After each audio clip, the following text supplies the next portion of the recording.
Etep here from Wrestling with Horror. It is Tuesday morning, which can mean only one thing. It is time for our WWE Raw review from last night, November 18th. If you remember last week, the score was, again, not fair. We have not had one of these episodes. And folks, trust me, I am waiting for the day when I have more good points than bad points on one of these episodes. Unfortunately, the creatives at WWE seemingly want to make that an impossible goal for me. But that being said, not to foreshadow, let's get into WWE Raw from last night, right on the other side of the intro. Promotional consideration paid for by the following. Have you or loved one been wronged by shitty wrestling? Call Yikes and Oof, attorneys at law. 1-800-976-6299. That's Yikes and Oof, attorneys at law.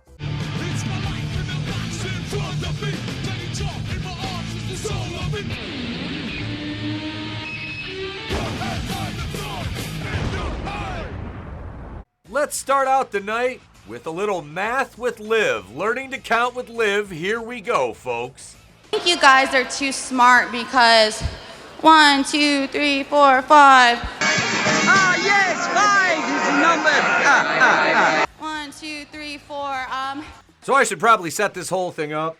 The babyface team of Jade Cargill, Bianca Belair, Naomi, and Io Sky are out facing off against the female heel team of Tiffy Time, Nia Jax, the Rogue Leviathan, the lovely Liv Morgan, the vivacious Raquel Rodriguez, and Candice LeRae.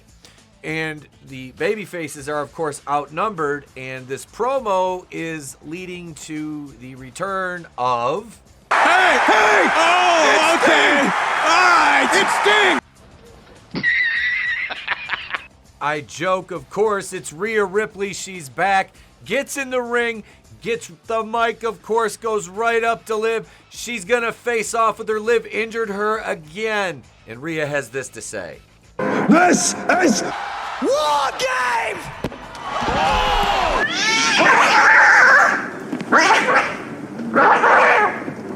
Rhea chases Liv off through the crowd after thoroughly throttling her, which, I mean, the more I say it, the better that sounds. I'm giving this segment an up just on aesthetics.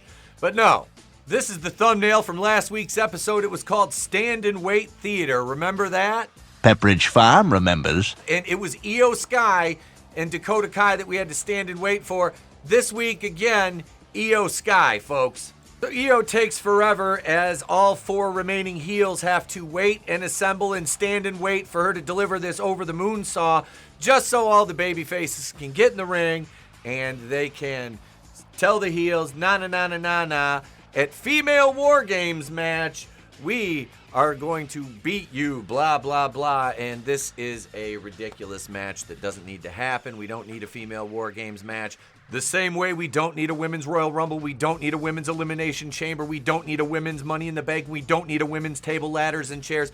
These things used to be special and unique, and now they're just homogenized and watered down because everything the men have, the women have to have the exact same, which doubles the time of already bloated pay-per-view run times and match cards that are TV quality matches that they're trying to sell you on the networks, which is not, it's not good.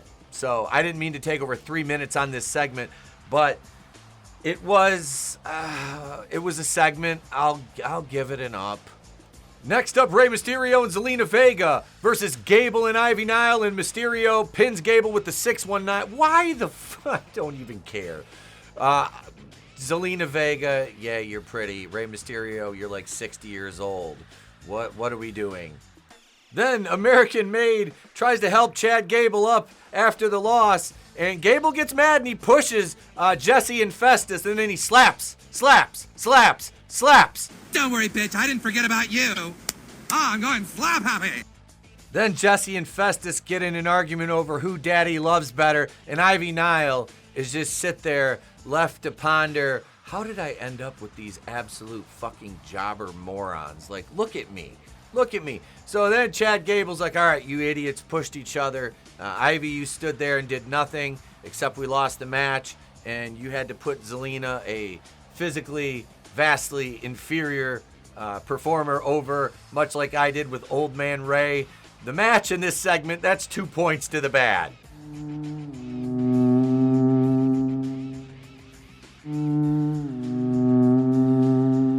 Segment 4, we are just trying to have a nice Intercontinental title match between Braun Breaker and Sheamus. So earlier in the night, Gunther had some words for Ludwig Kaiser, and he told him, and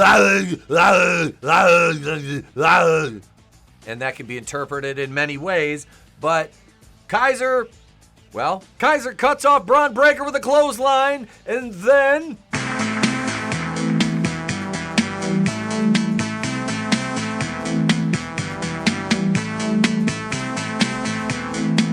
This segment would have been good if it had not been for the interference, because nobody wants to see Ludwig Kaiser and Braun Breaker. I don't care. This was bad. It does no justice to Braun Breaker to have him keep going against, has-beens or nobodies. Two very big men, the War Raiders, come back. They beat Carlito and Dirty Dom. They're celebrating. They're trying to build these guys up as legitimate, and they're attacked by two little dwarfs that weigh 180, 190 pounds each. Comparatively speaking to these guys, they are freaking dwarfs. They get annihilated. The Judgment Day, the tag team champions. This segment gets a fucking down. Are you kidding me? Like, you just completely squashed all of the War Raiders' momentum, not that they had any to begin with.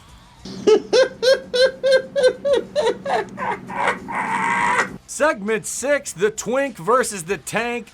Big Bronson Reed goes to square up with Rollins. They're interrupted by the new retarded version of the Bloodline, but the old Bloodline comes out with some hippie Syrian. Rollins, of course, has to hit 2 curb stomps on Bronson. Well, he was going to hit a second one, but he was distracted. Took a Death Valley driver. Splash, splash, tsunami, pin. This segment gets 2 points up, sets up for War Games, and the Twink lost. I see this as an absolute win. See, I can give good points to Raw. I can score segments positively when they're actually good, but, it's so few and far. But not tip, Billy Ray ain't here this week, but me and him was talking, and we said you got to be more positive. The people want to hear you be more positive. You can't keep giving these shows downvotes. What segment's next? But you got another one there. It's the Pure Fusion Collective next, Tip. All right, folks, we've come to this I don't want to come. portion of the program. We've got to talk about The lesbian! Byron telling the girls from the Pure Fusion Collective that they had a bad week at the hands of Damage Control last week when Zoe Stark loses her temper with old Byron, asking for a timeout before she says, she can count. We've had multiple bad weeks. And then she gets a little bit more snippy. 1, 2, 3. I can count them off the top of my head. Are you such an idiot? I should award Byron a Congressional Medal of Honor for sitting here and listening to Sonya Deville and Shayna Baszler, or however the fuck you say her name, cut a promo, only to have to deal with another shot from Zoe Stark as these 3 idiots are leaving. Let's go. Byron, I say stupid things. What you just said is one of the most insanely idiotic things I have ever heard. At no point in your rambling, incoherent response were you even close to anything that could be considered a rational thought. Promo with Kaiser and Gunther, and they went back and forth between English and German, and I don't care. I'm giving this a downvote. It's 3 to the good, 7 to the bad. This show is sinking like the Titanic. After Gunther inspired Ludwig Kaiser to go stand up for himself, he says, you know what? I'm going to stand up for myself. First, I'm going to take my coat off, and then I'm going to eye my opponent. Who's Gunther looking at? Who is Gunther? It's none other than Damian Priest, the man he already beat. But we need Priest to go over, so this is when keeping it real goes wrong. Gunther goes over, slaps him in a headlock. Priest, of course, backs him right up into a bunch of crates. Gunther goes to hit him with a pipe or some shit. Priest kicks him. Pipe falls down. Priest stands over him, basically emasculating him. This is your world heavyweight champion. Yes, he's a heel, but he's a big guy. He's already beat this guy, and they've made Gunther's reign just a complete joke. This is another point to the bad. What do you want? This final score is 3 to the good, A to the bad. This is fine. I'm okay with the events that are unfolding currently. That is it, gang. That is the end of this week's Raw review for November 18th, 2024. It wasn't good. Objectively, it had a few good spots, but overall, WWE is still not good. What new stars has Triple H created? Who on either side, men's or women's? What new stars has he created? What? Lyra Valkyria? I did a video about her. She's not over, and any momentum she had is gone. Effectively, she's just gone. None of these people that moved up to the main roster are stars. Triple H hasn't made any new stars. It's all holdovers, and this is absolutely hilarious. So WWE, I watched the SmackDown ratings drop from 2.4, 2.5 million before and right after WrestleMania down to 1.2 million last Friday night. Let that sink in, folks. Let that sink in before you say, oh, you're just being too rough. You're just mean. You're just a hater. I'm not a hater. That's another guy with a much bigger channel than mine. This wasn't good objectively. Like I said, small things.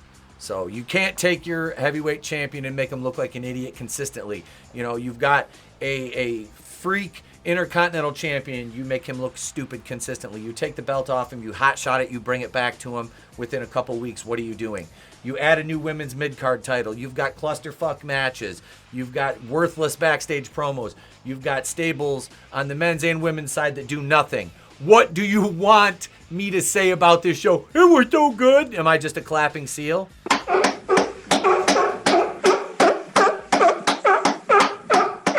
That's it, folks. Until next week, leave your thoughts in the comments. Let me know what you thought. If you watch Raw, we've got a lot more planned this week. Subscribe if you haven't yet. Ding the bell for notifications. Share the video. Hit the like, fucking power bomb that like button. And if you're so inclined, support us as a channel member or on Patreon. If not, just subscribe. It's free. It always will be. I'm Etep from Wrestling with Horror. If I don't see you, have a great day, a pleasant tomorrow. I'll catch you on the next one. And remember, it's always better to burn out and fade away. I don't want to come. Promotional consideration paid for by the following. Have you or loved one been wronged by shitty wrestling? Call Yikes and Oof, attorneys at law. 1-800-976-6299. That's Yikes and Oof, attorneys at law.